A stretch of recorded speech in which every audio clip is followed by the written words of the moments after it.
Okay, I comment. Okay. All right, so I make sure Facebook is gonna go public with this because I don't know why it doesn't go public over here. Facebook, come on.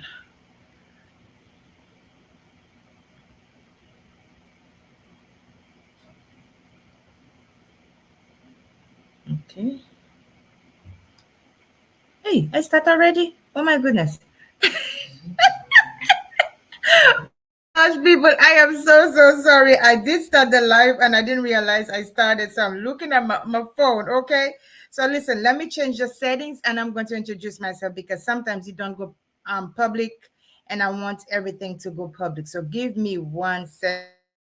Okay. So we're going to go public right now and we're going to save the settings. Okay. Good. So this is because I need to comment. I need to answer your comments. So I've got to go public. All right. Hello, everyone. Bonjour, bonjour, tout le monde. Welcome to another episode of Poetry and Perspective with Placide. My name is Cindy Placid, and I am your kind hostess.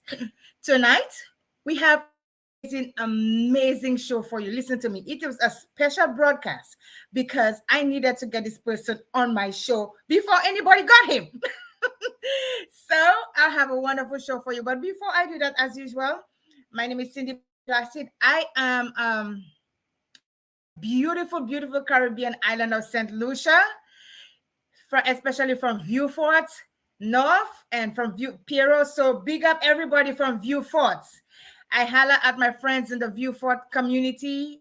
Wintworth North, Kako, VJ, Opicon, all of these places, and not forgetting all of the other cities in St. Lucia. You know, you're my people, and I love you guys so much. Let me tell you something. As this live has started, if you know anybody, spread, share, so we can have as many people on this live as possible. Because let me tell you, it's going to be an amazing show. Yes. So I am a poet, author, okay, entrepreneur, and also an advocate. Why am I? Okay. Also an advocate, okay? So I am a mother of 4 amazing children, 1 deceased. My first son, my second son, Noah, my daughter-in-law, Aaliyah, and of course, my deceased daughter, Isabel. Now, I advocate for autism because at 2 years old, my son was diagnosed with autism. And so I advocate, I bring awareness to it, and then I invite people on the show to share information and whatnot. I also advocate for mental illness because of my own struggles with mental illness. I don't know if any of y'all have watched the show before where I talk about my attempts of suicide. I talk about, my anxieties, my depression, and my alienation from everybody. So I talk about that a lot. And I also advocate for thanatophoric dysplasia, which is a rare form of dwarfism. And a lot of research is still being done about that to figure out why the genes mutate. So I've had people on my show to discuss that. So I advocate for that. That's why I bring people on the show. But not only do I advocate for these things, I promote like minds like myself, people who are not already just up there, but people who are coming up and they want to be more visible to the public and to share their story, where they come from and where they go, the achievements that they have made. So this is what Poetry and Perspective is about. And also to share my poems because, of course, I am a poet. Okay. So one thing I do not discuss on this show is religion and politics, the in-depth of religion and politics, because I believe these things don't bring controversy. So what I do, I try to refrain from it. But let me tell you, there is no reason why somebody can quote a verse or scripture or say about what God has done for them. It's all about, learning from each other. But the in-depth of politics and religion, we don't get into it here. So with that said, let me tell you, I am the author of 2 books. Of course, the name of my show is Poetry and Perspective with Placide. My first book is entitled When Life Stood in Silence. And what this book is all about, it talks about, there was a period in my life, and then other people have asked me that question before. How did you come up with the name When Life Stood in Silence? There was a point in my life when, after I lost my daughter, everything in my life was just like nothing was moving for me. I couldn't hear anybody speak to me. I couldn't hear God speak to me. I thought that nobody didn't understand what I was feeling, and only the depths of my pain, it was inside. So I had to bring it out. I had to express myself on paper. So it talks about the general theme is grief, loss, anxieties, for anybody's going through this stuff, but it has a little bit of everything. I talk about aging gracefully. I talk about love. I talk about disabilities. I talk about so many other things. And of course, I always tell people I'm a hopeless romantic. So I talk about romance in there. So, but the main theme is grief. And I've got some really good feedback that people think it's a really sad book, but when they look in depth into the book, they know and they can see that it relate. They relate to it. It speaks to them. The words that they cannot speak. This book can speak it for them. So my second book, which is A Mighty Calm, which I just released this year. And that book is almost like an uprising from the grief, from the loss, to find myself, find my purpose. And let me tell you guys, it is bold, it is powerful. And I'm telling you, if you look deep into the words that I speak in this book, you will get the meaning. You feel your empowerment. So this is my second book. Okay. So guys, listen. Without further ado, now I think I've spoken enough tonight. So. So yes. So yes, I hate to say that but it comes when I start to forget a little something. But anyway, tonight's guest is my classmate. He is my schoolmate. He has been a dear friend over the years, and it brings me so much pleasure to introduce him to you, to bring him to you, and to hear what he has to offer. Okay, he is also from the community of Wintwoth. So, without further ado, my guest is. I should tell you his name. No, I have said enough. I'll allow him to say more. My guest is Wintworth Henry. Okay. Hi, Wintworth. Say hello to our viewers. How you doing? Nice to be here. Oh, it is such a Thank pleasure. you for having me. Yes, you're welcome.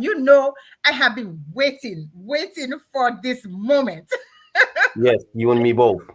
I cannot see your mouth, man. You got to put your head up a little bit. Yeah, there we go. You see this in your handsome face, eh?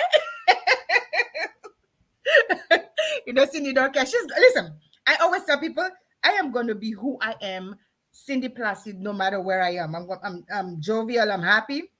So I'm going to be who I am no matter what, okay? So excuse me if I'm looking down because I'm trying to look at the comments and come because I cannot comment from my computer. So I have to look at the comments and comment. Oh, let me say hello to Clara Dubois. Yes, Clara Dubois. Good night, sweetheart. Kenny, Antoine, Mawe. Thank you so much for joining us. Okay, we have our boy Neri here, so we got to support him, okay? That's right. So listen, Neri, please tell. I'm reading from my other computer. Now, I have to take off my glasses a little bit for me to see. Okay. So, first, I want to say a big congratulations. Thank you. We have been going back and forth about this book. Okay. Thank you. And we have been talking about it. I mean, I think I was more excited for the book than anything else. Okay. So, but I want you to tell the viewers a little bit about your background, your family, where you're from and so forth. Well, I'm from Beaufort South, 758, born and raised. So, it's humbling to see that, you're on a TV show after so many struggles and you finally came out on top, and always to remember that you come from humble beginnings as well. So, I'm from the Hmong, as everybody knows it. And, thanks to all the viewers for joining in. I'm the last of 3 children. My father recently passed away, I think in 2019. Mom's still alive, rest their souls. Everybody's doing good. And I just wish that for that moment that he was there, at least he was still alive to see that I made this accomplishment. Wow, I could totally relate to what you're saying because my mom passed away in 2018, and just as the nip of me releasing that book, and so I totally can relate to what you're saying. So my condolences again to losing your dad. Okay. Yes, thank you. Yes, Anna Rodriguez, darling, how are you? Good night. That's my girlfriend right here. So we went to school together. You love sports, okay? like I did, we all had our own stories. But please tell the viewers a little bit about your story, your life story, how it was like growing up in the Mang, and the experiences that you had that got you to the point where you are today, that shaped you Well, into the man you are. well, in my generation, I'm a '70s child, so we come from that generation of takes a village to raise a child kind of generation Yes, where yes, everybody looked over everybody's kids. yes. And like most people from my generation, nothing was handed to us. We worked our way up. Mm-hmm. And from all that was instilled in us because we saw that from early. So Mm-hmm. me coming from the background that I came from, that was instilled in me, and I figured that at some point that I would have to go out and do the best thing for myself, or do I have to do for myself? And then Okay. when you transition into manhood, you realize that, the torch, one way or another, has been passed on to you. And then Mm-hmm. you have to take it from there. So it's all about Exactly. whatever choices that you end up making in life. Mm-hmm. But as you go on in life, you tend to see that, whatever you're meant to be, it chooses you. You choose your talents, but your gifts choose you.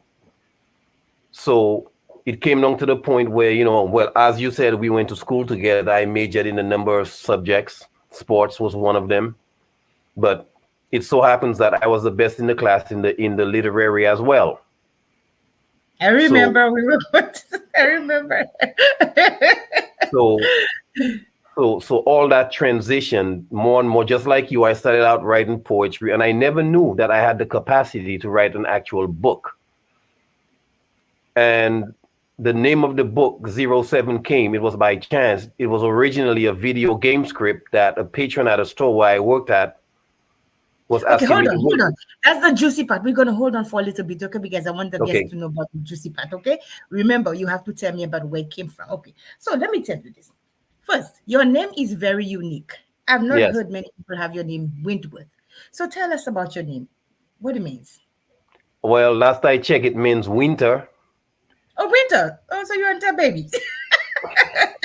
And somebody else translated to me, and it said ruler. Ruler. Okay. I can see So that part. Ruler. I can see that part. so I'm just as confused as everybody else, because to me, I never used it much because not too many people got it right. So I just kept it simple, Henry. Okay. Okay. All right. Good. I've always been curious about your name. I never got to asking you. So I said, I should ask you. Okay. So you just released the first book, like you were just telling us about zero is 07, right? Yes. So tell us, when did you begin to develop that love for the literary arts? Because that was took you to writing the book. You love poetry, you were good in the class, you were top in the class. So what developed your love for the literary arts, and what steps did you take in furtherance of your career in that field? Well, even when I was back in St. Lucia, I used to write my own songs as well. So I transitioned from poetry into writing my own lyrics. Mm-hmm. But just like a story, just like you have a novel, lyrics is a story too. So from writing lyrics, I transitioned into writing stories. Mm-hmm. And where the name came from was, as I was telling you earlier, I was writing a video game script. It was meant to be a video game script that we were working on. But the guy who I worked with the video game on, like, I never saw him again, and I figured, maybe I can write a book about this. This is more like the Mm-hmm. makings of a book, because I wrote in a Yeah. book format. But the name Zero Seven, it just made sense. But I noticed that at some point, the number seven was following me around everywhere I went. Because Okay. I joined a fitness and nutrition program online, and I didn't think anything of it at first. But when I saw the number, it ended with 07. Okay. So a few years down the line, I was working in a department store, and the last two numbers was 07. Okay. And that's somebody said keep following you around. Yeah, so it's just about everywhere I went, the number was following me at 07. When I came back from St. Lucia after I visited. When I came, I went and take my COVID test, and me thinking that I was just number 6 on the line. When they gave me, it was 07. Okay. When I That went, makes sense.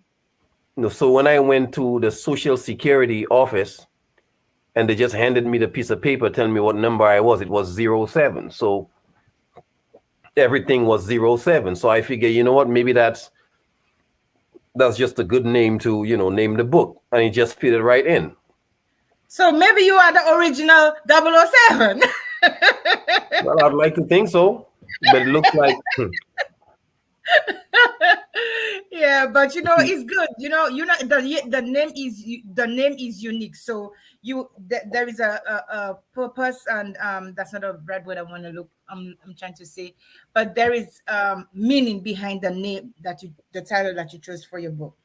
We have our friend Lauren Doriville, who is watching all the way from the UK. So good night, sweetheart. How are you doing? It is a pleasure to have you on.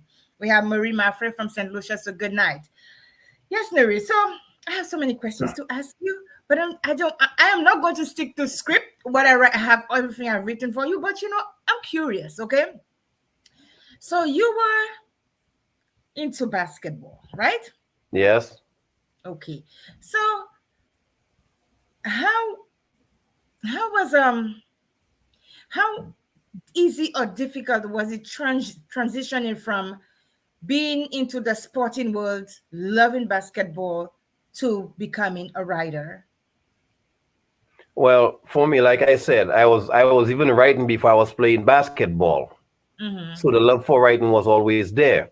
Mm-hmm. But it came down to the point, well, at school I did gymnastics, but it came down to the school, it came down to the point where, you couldn't always do gymnastics. It wasn't recreational all the time because most of the guys who I did gymnastics with, they were working. They were at work. So we didn't have that time for recreation anymore.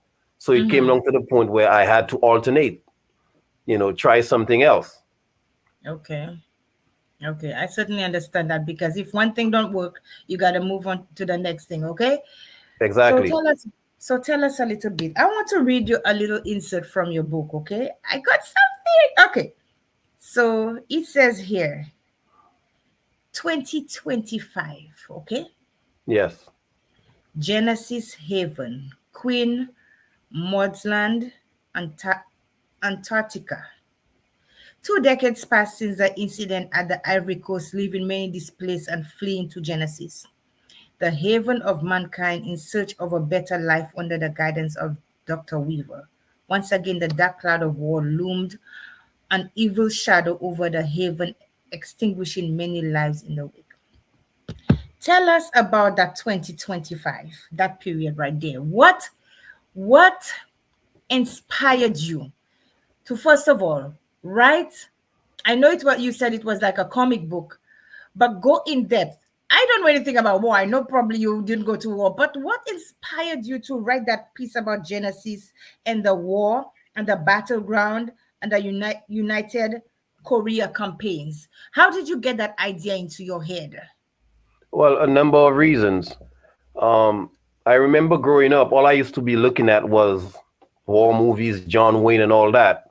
Mm-hmm. So in 1984, during the invasion of Grenada, when I actually saw a warship for the first time, for me, it was a big deal. So we Mm-hmm. took a tour on the warship. We saw all the missiles.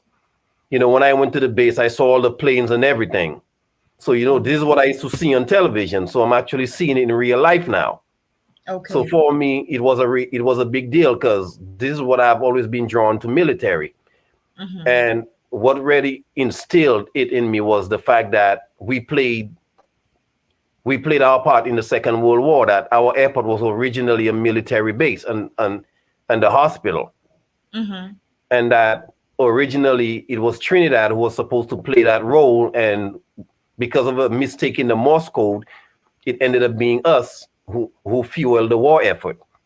So Okay. so that history for me was something.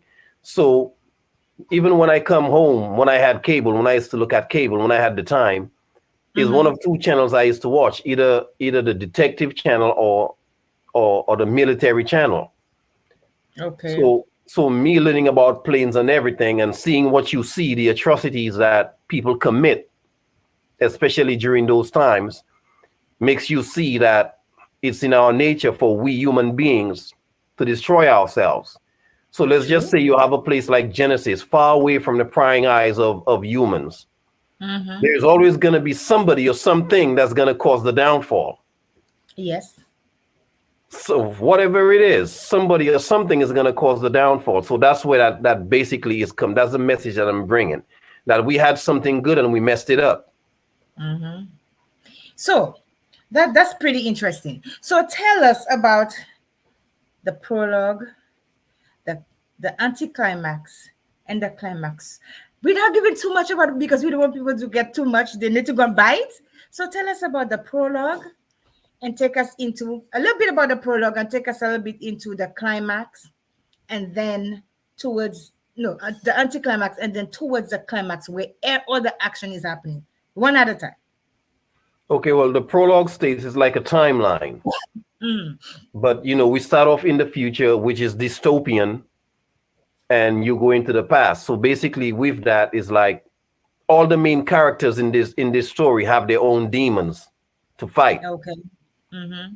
See, that's the prologue. Everybody. So basically, what I'm doing with this book, I'm just setting the tone for all the other volumes to come, because everybody has their own story to tell. Hold up. You said something important, and I want the Yes. people. He said he's setting the tone for other volumes. Did you all hear that, guys? So this is just the first too many volumes. Yes, indeed. Wow. I Okay, don't know let's how go. many volumes yet, Yes.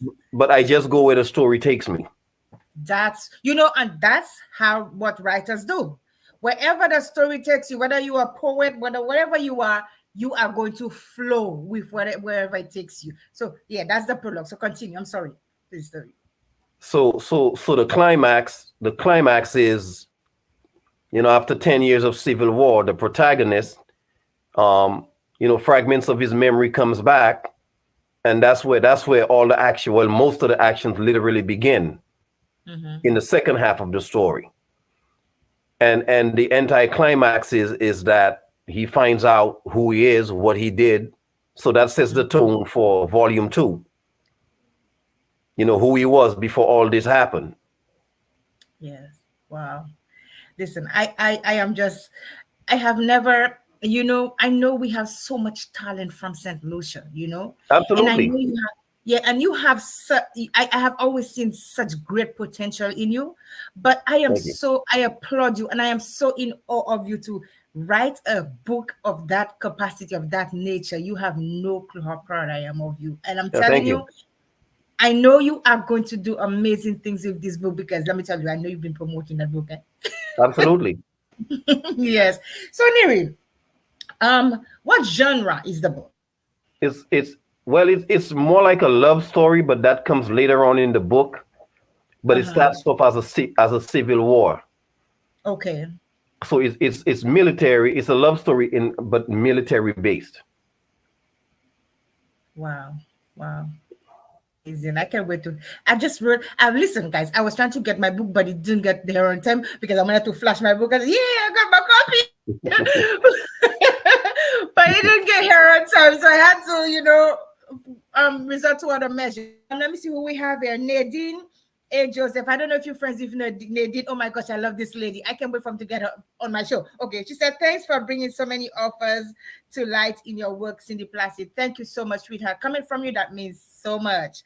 And Lauren said, well said, Cindy. Thank you so much. Listen, guys. I heard from someone, I don't know if it was you who told me, Neri, that people said that our IQ in St. Lucia is It was me. yeah, it So was I don't you. know how true it is, but I don't believe that that for we one have the second. lowest IQ in the world. I don't believe that for It's a one hard pill to second. swallow. It is a hard pill to swallow. That's a lie. That's a lie. I'm sorry. I will not believe it because we have so many talented people in St. Lucia. Maybe a lot of people have not been discovered yet. You understand? I But believe we, that. yeah, because just doing my research and trying to find people, to bring on, their work to. I'm seeing a lot of talent in St. Lucia, a lot, So it's just that I cannot get at the time the pace that I want to, but we have a lot of talent in St. Lucia. And let me We tell you, do. we have a lot to say. Mm. We have a lot to say. Okay, we have a lot to teach people as well, But um, Lauren said the author seems to be very passionate, writing, beautiful, and Patrice Ellis, is that your wife? Hello, Yes, wifey, how are ma'am. you? Is that your wife, right? Yes, She's ma'am. like, yeah, great job, Win. She said, great job, Wintworth. So, Mary, let me see what I have here for you. What are some of the challenges that you faced? Okay, I A know lot. big book. So please tell us some of the challenges that you face. First of all, yeah, you told us what inspired the storylines, but please tell us some of the challenges that you face, from the moment that you decided, okay, I wanted to write that book, write that book, and to actual publication. Well, one of the main challenges that I faced at the time when I was writing this book, I had just come into the country not too long ago. So I didn't really know the steps and the processes to do it and the legalities of it. And I remember once when I wrote the entire book and I was on my computer and I think somebody or some virus went and infected all my work, Oh my goodness. the entire script. And Wow. thankfully I had some stored on a drive. But the thing is I Mhm. had to start it all over. But God Some works in ideas, some great ideas were lost. yeah, well, God works in mysterious ways. I rewrote it and it came out even better. Yes. So that right there was a test to resilience. So Mm-hmm. I made up my mind that, this is what I was gonna do and nothing would stop me from doing it. And the challenge that I faced was well, raising the money, because at the time you come, you surviving, you working for barely enough to survive. Yes. And I was going to New Jersey or downstate, to sell plasma so I can, raise the money from. So yes, there's a few challenges that I faced, and facing a, Wow. a whole bunch of legal problems. So Mm-hmm. collectively it took me about, let's just say, about 9, 10 years. The Oh, script alone took some time, but I mean the whole legality problems and everything, everything together all in one took me more time than. But things happen when they happen. All you have to do is plant seeds and watch the tree sprout. exactly. And I know a lot of people are sitting on work for many, many years. So it is amazing to see that, you were patient, you were resilient, and then you believed that, you had something good and then you bought it out. And I'm telling you, the reviews I'm seeing is just like amazing. And thank you. Amazing. Yes. And I'm Happy so to be proud, here. of you, my friend. So proud of you, my friend. Listen. Likewise. Let me say hello to my cousin Ebony O'Reilly. How are you, sweetheart? So nice to have you on. Mahalia, my sister, is on. How are you, sis? How are you? I hope everybody's doing okay. Yeah, so I just 10 years is a long time, and It to is. put forth effort, and it is a very tedious to be a writer. It is. It's very It's a tedious. lonely profession. Hmm. And people don't, a lot of people sometimes they don't even take you seriously when you say, I'm going to write a book. Oh, you still writing? What are you? It's taking so long, but you Well, have to I heard that perfect all your the work. time. I heard Yeah. that even in St. Lucia, I heard that all the time. Yes, yes, You yes. see, and what sets me apart from the other authors from the Caribbean is like we are cultural people, and a lot of our books are culturally based. Mm-hmm. So I wanted to step out of that and Mm-hmm. stand out by Yeah. writing, something fictional. I mean, don't get me Okay. wrong. There's a lot of read between the lines kind of stuff, because there are some. I think one of the things about the Ivory Coast in the prologue that gave me the idea was one day I was walking on the street and I Mm-hmm. saw a clip from a newspaper about a civil war in the Ivory Coast with a child Yes. holding a machine gun, and Mm-hmm. and and that helped give me the idea to write this book. Wow. Wow. So that was your inspiration. Noah, That please was be that was quiet. that was some of it, to put it in Okay. there, Okay. to put Wow. it in there. Wow. That is amazing. That is amazing. It's a So great accomplishment. so what are some of the tell us about some of the reviews. I just mentioned it. Tell us some of the reviews that you're getting so far. It's not too long. When did you release the book? First of all, when did you release the book? Tell Well, the I viewers when did you release the book and what are some of the well, reviews that you're getting? I thought when I spoke to the publisher, I thought that the book was coming out. I asked them if I can say that the book would be released on the 15th, and they told me that was a good date. Mm-hmm. But apparently it was not. It came out probably even on the 18th or the 21st. Somebody said they just looked on Amazon and they just saw it. Okay, And they okay, just saw it there. So I'm thinking that it was already there because they told me the 15th would have been the ideal date, you know? okay. So when I got then all of a sudden my wife picked up the mail. She was like, Mm-hmm. it's kind of big, not knowing that it was the book. I didn't think it was that big. Oh wow. Then that's when I got my proof in the mail. I was like, oh, is that big? I thought it was 500 pages, 700. I'm like, Mm-hmm. oh. So when I went, How I many took it how to many pages? 700, Wow. 52 on the paperback and 760 on the Kindle. So it's a lot. That's a lot of reading. Yes. So Yes. that means you're gonna be in book jail for like weeks. Well, let me tell you, once the story is good, the book jail is good. Absolutely. So what I did, um, I went to work with it and I showed a friend of mine, look, here's the proof. It just came, and even he was happy. And he was the first one. He was the first one to get a copy. So I signed it for him. That was my very first book signing that I posted online. Mm-hmm. And even he was happy. Then the people at work started to pay interest, and even the clients too. And I was like, I just gave like, just read this, and even she told me she couldn't put it down. Then she spread the word, and it came down to the point where I had to tell her, you have until tonight so I can get that book back. And every time I rested it down, she always grabbed it and went in a room and read. Wow. Listen, word of mouth is amazing. I'm still yet to have a book signing for my book. I don't know what I'm doing sometimes, but I have so much on my plate. Got so much on my plate. But it's gonna happen, okay? Because I got some other amazing things coming. I got some other amazing things coming. Oh my gosh.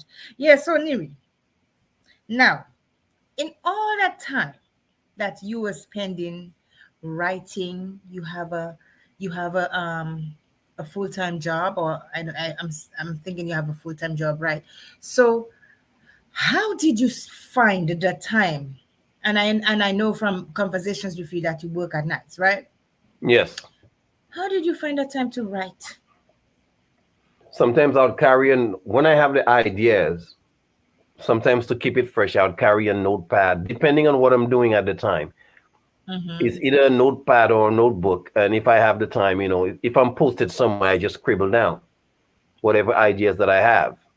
Yes. And when I get in, sometimes I have so many ideas that when I get in, what I do, I try and cover at least 2, 3 pages a night when everybody's asleep. Just do a little every day Mm-hmm. until the whole thing is done. Sometimes if I'm too tired, I try and do 1 or 2 pages.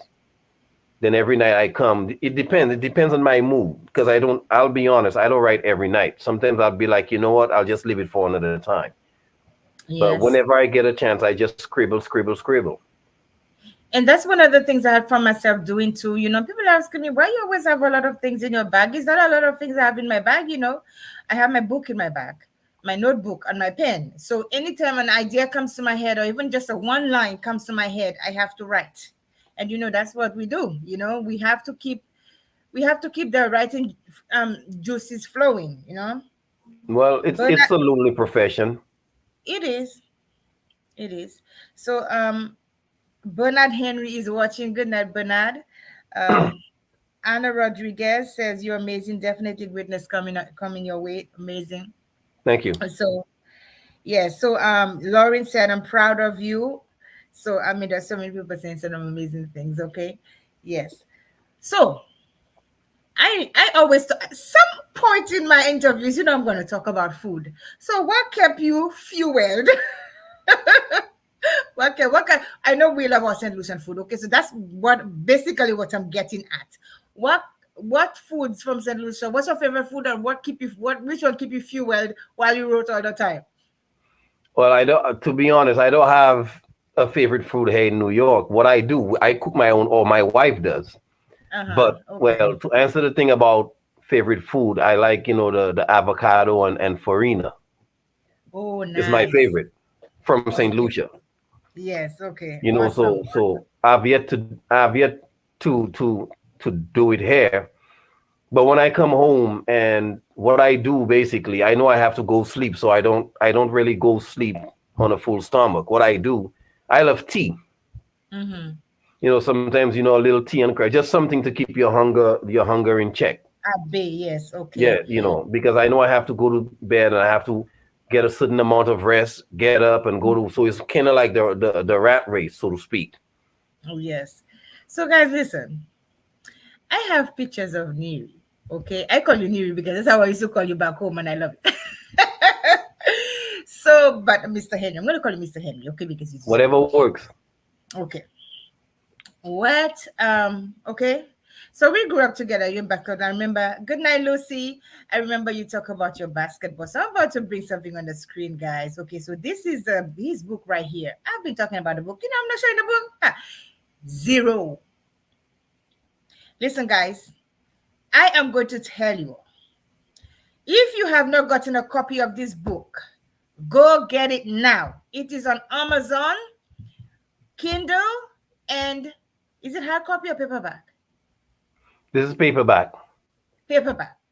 Go get it right now. You can put zero, you can put um 07, or you can put zero my seven. name or Yes. put in the And link. The link I'm takes going you to directly to it. okay. I am going to copy the link. If you see my head down again, that means I'm copying the link. I'm going to copy the link and I am going to put it on there for you guys to go and get the book.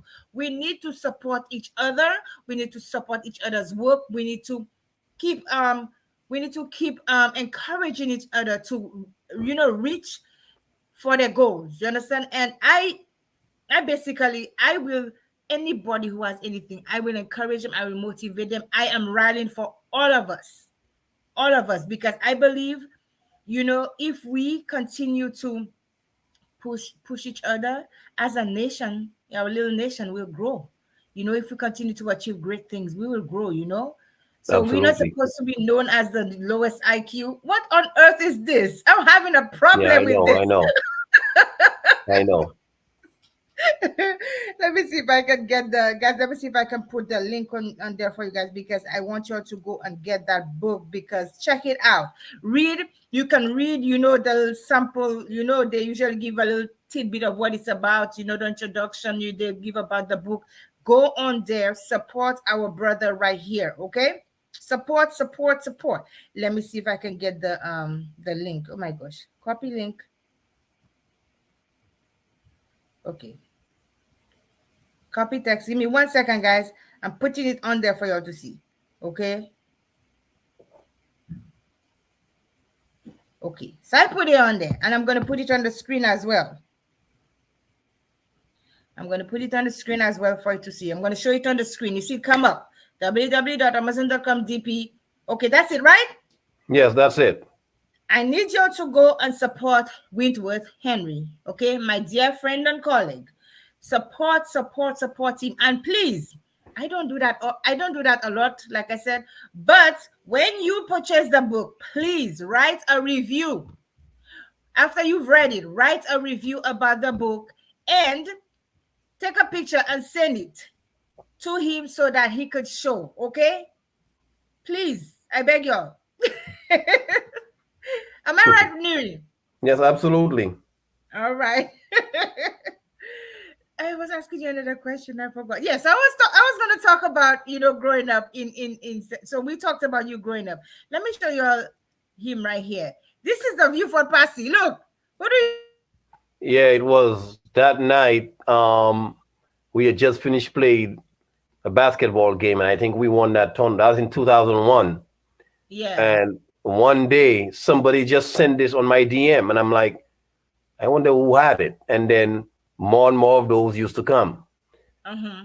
So I didn't think that anybody was holding on to it until somebody just sent me something and look what just came up. And then Wow. there it was. So what are your the classmates that know that you have written that book?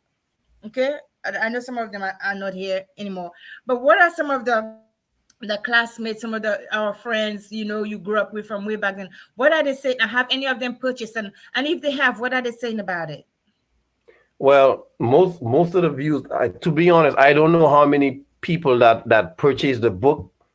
Most of what I'm seeing is more people, congratulations or whatnot, which is good. I honestly don't know how many people purchased. Mm-hmm. What I do, I just put the work out there. But it's always easy to tear somebody down. Sometimes you do good, and some people pretend that they're happy for you and they're not. Some That's people are true. genuinely happy, so you get a clash of personalities. Mm-hmm. But at the Okay. same time, they look at it like, all right, you accomplish something, so they everybody's happy for you. Yes, and that's what we want. We want people to be, we want the positive side of life. We want to dwell on the positive and not on the negative, because it doesn't take us anywhere. It doesn't take That's us true. anywhere. It's always easy to tear somebody down. Yes, we have to understand, when we do lift somebody up, we too are lifted up, so it's not something that I would encourage, or this is not something that anybody should even try to practice, tear people down, although a lot of people do it for their own selfish reasons. But we're looking at the positive. We want positivity. And right now it's positive. So can I get the name of the book that was just checking? Okay, let me take it back to you. She said, can I get the name of the book? The name of the book is 07 by Wintworth Henry.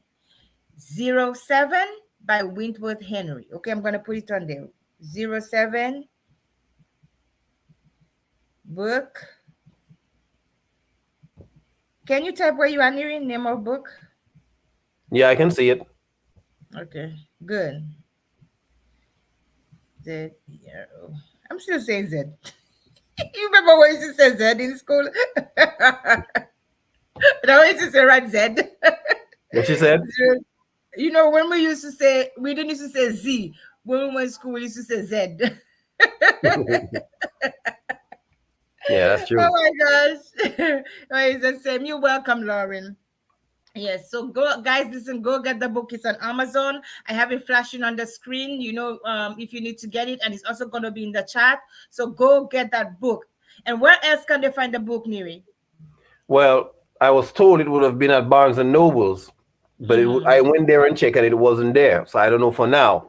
But in due time, it will get to the other major outlets as well. Okay, awesome.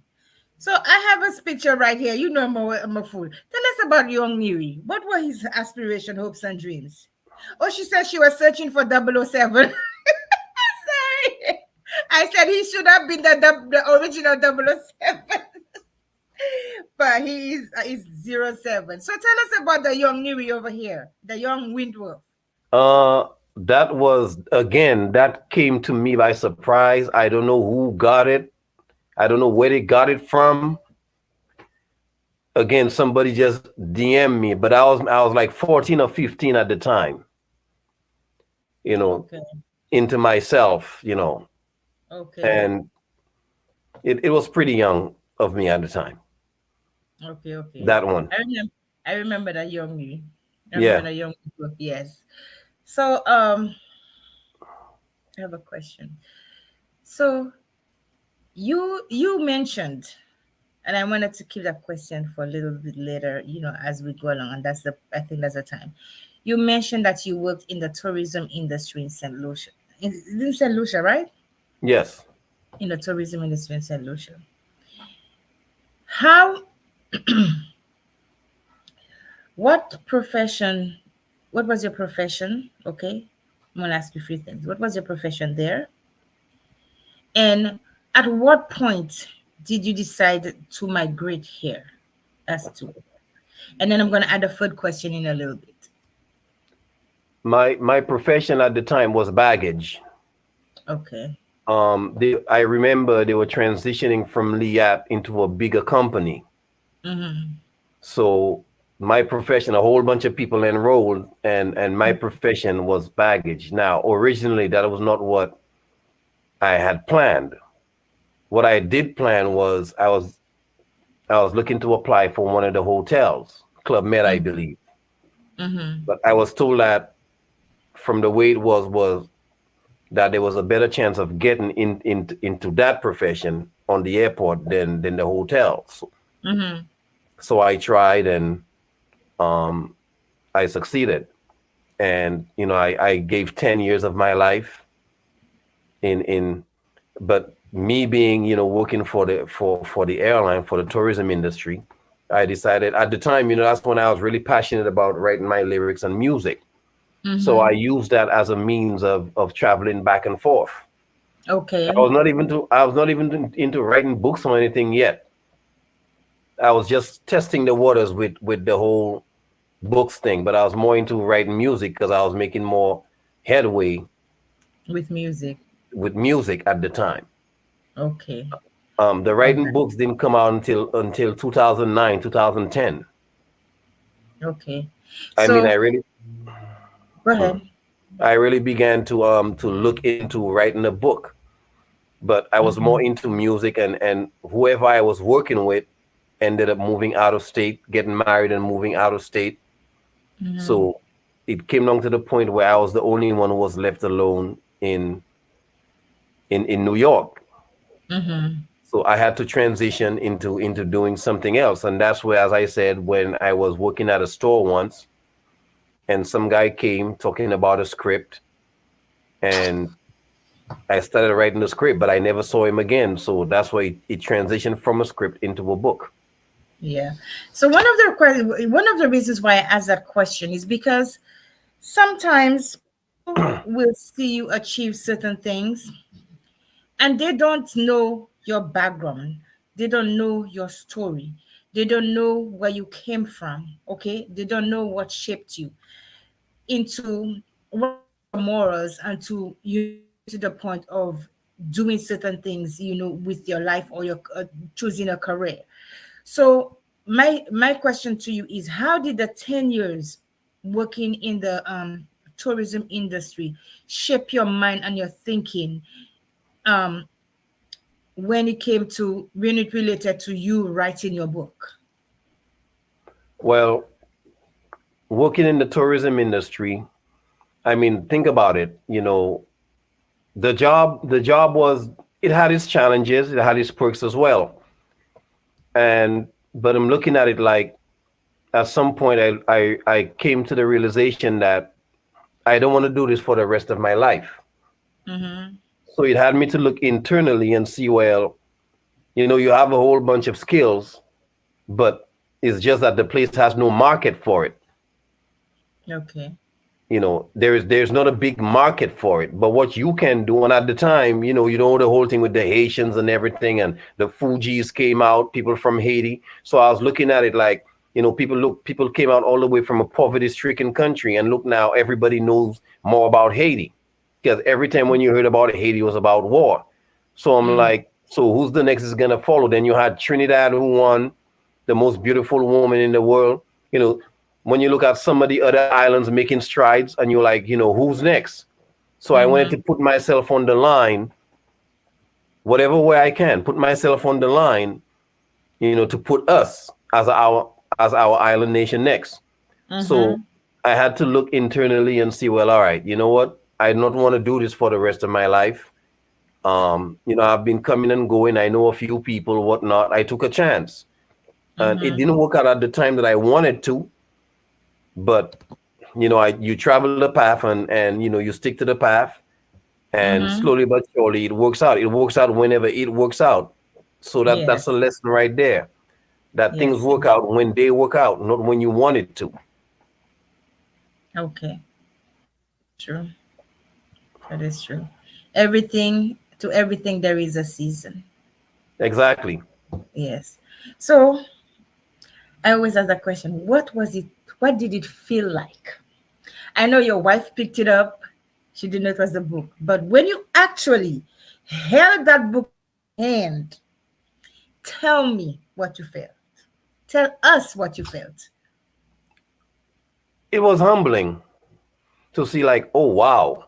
Every time you get up in the morning, you went from being some guy who works somewhere else, and now you have to smack yourself back to reality and tell you, oh, I'm a published author now. And anytime, it's around the world. It's humbling to see that you took yourself to the next level. You went through the sacrifice, you went through the bumps, you went through the bruises. Anybody So can say anything about you, but they can't take that away from you, that you earned it. So exactly, every time when you see that accomplishment, it gives you that it wasn't handed to you. You earned exactly. it. So look at this picture on the screen right here. When you were sitting right there with, I think it's a Kessler. Yes, Yeah, that's that's him. yeah. Did you ever think that you were gonna be at that point one time, just talking about your book?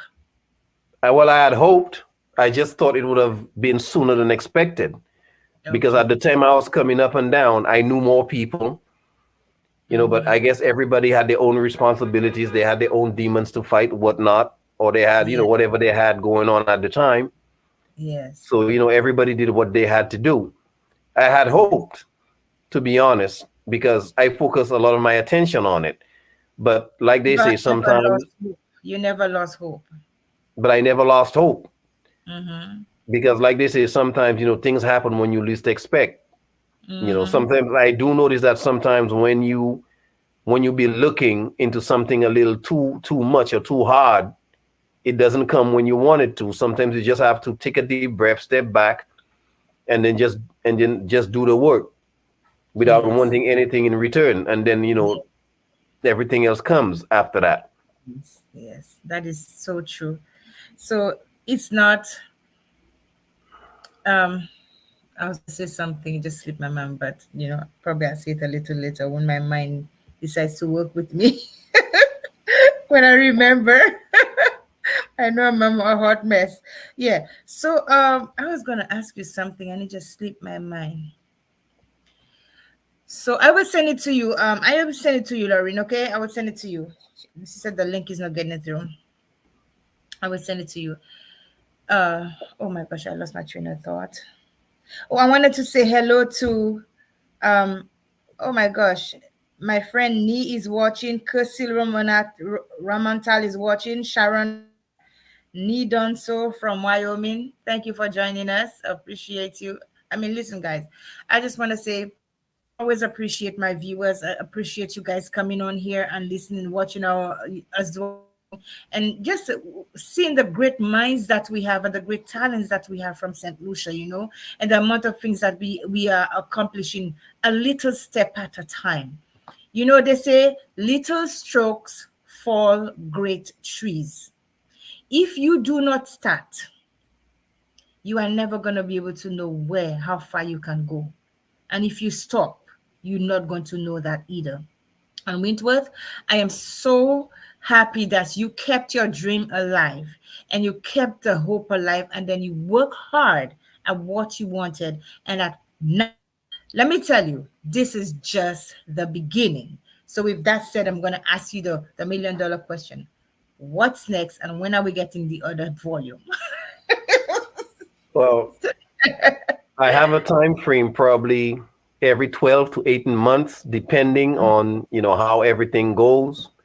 Right now, um, I'm working in a whole bunch of other books outside of Zero 07. Mm, So all that is to maintain the suspense of volume 2 of Zero 07. okay. I'm working on a whole bunch of other books as well, and there's this other one that I'm looking to release soon, Okay. outside of that genre. So Okay. there's a whole bunch of stuff that's about to come, not just Zero 07. Okay. Guys, get the book. I was going to get the book. 07 by Wintworth Henry. Get the book. It's on Amazon. Put in his name. Okay. Put in 07. You will find it. Okay. You will find it. I need you all to go, guys, go support him. Give him all the love. because let me tell you, as writers, we are always writing. And I understand when you said you have books in between, because I have books that has to come out too. Okay. And we always like, our minds are always working. It's always working because there's so much that we want to say. There's so many things that we want to do. But it's just, I always tell people, it's death that's in a hurry, and there's 24 hours in a day, but there's so many responsibilities and so many things that we have going that we cannot get everything done at the time that we want it. But True. once you set a goal and you decide this is when I'm going to do it, then you working towards that goal is going to happen. That's true. See, well, Yes. there's a difference between working hard and working smart. Smart. Yes. But when it comes to writing a book, there is no such thing as working smart. It's something you have to do. You have to go through. You have to commit. Mm-hmm. And the challenge is after you write the idea, then you have to go back and rewrite and edit. Although in the long run they will edit, but you have to go back and rewrite to put it on, save it or store it or whatever. Yes. So it's one of these things that online can teach you how to do everything. You have to commit to that. And that's Yes. what makes it a lonely profession. The fact that you actually have to make the time and commit, deprive yourself of sleep, deprive yourself of sometimes, you forget to eat, lose track of time or whatnot. And just when sometimes you be getting into the story, you just about to get into the gist of the story. Oh, you have to go now, and then you have to try and work your way up to Yes. build up that same level of interest that you had earlier. And that's where the difficulty comes in, because when you get home, you tired, your eyes want to close. So is a lot to deal with. You have to commit. There's no such thing as working smart in writing a book. You And have to commit. not only do you have to commit, but you have to be disciplined. That's right. You have to be disciplined, because if you're not, then you're gonna just like, okay, whatever, I'm done. I am not doing this again. I'm not doing.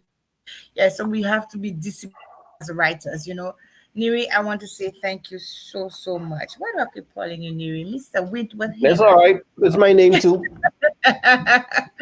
He's trying to turn the lights back on, guys. I want to say thank you so, so much for just being here with us, and to tell us a little bit about your story, about your book. Oh, the lights went out. Okay. Let Yeah, me my let him lights come. went out. I'm sorry. Okay, that's fine. I'm so sorry. That's okay. Things happen.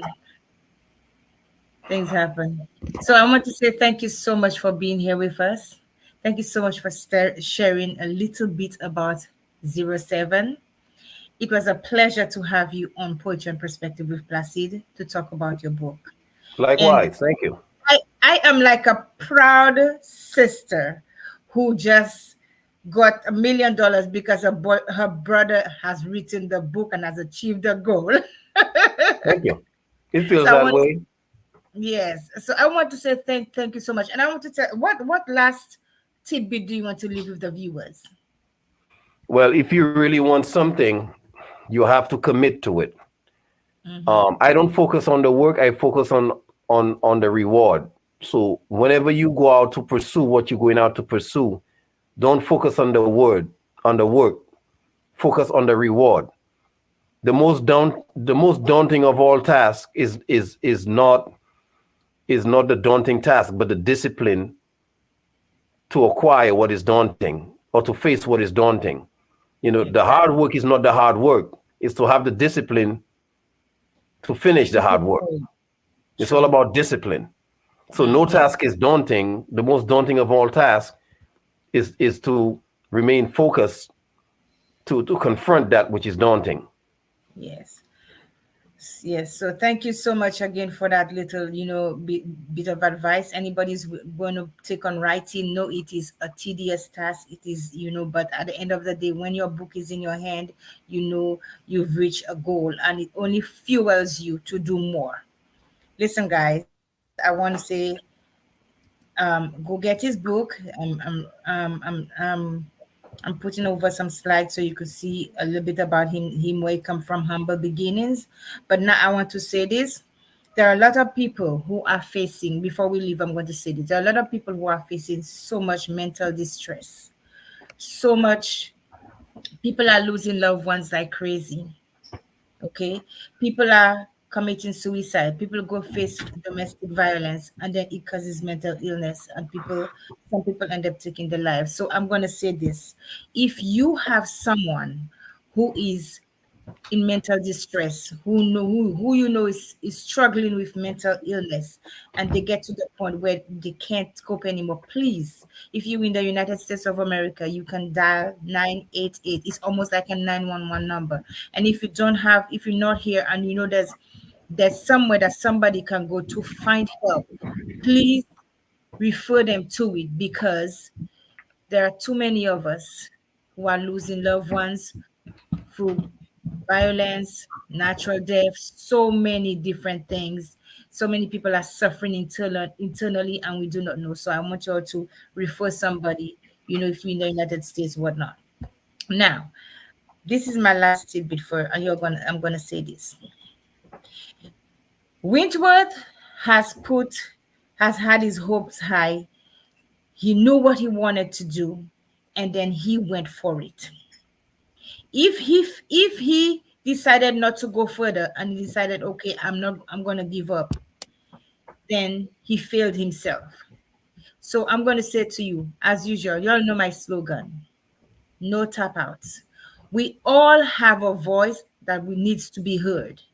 So there are no tap outs, and we can fail many times before we can succeed. But I always say, never ever let failure be your finality.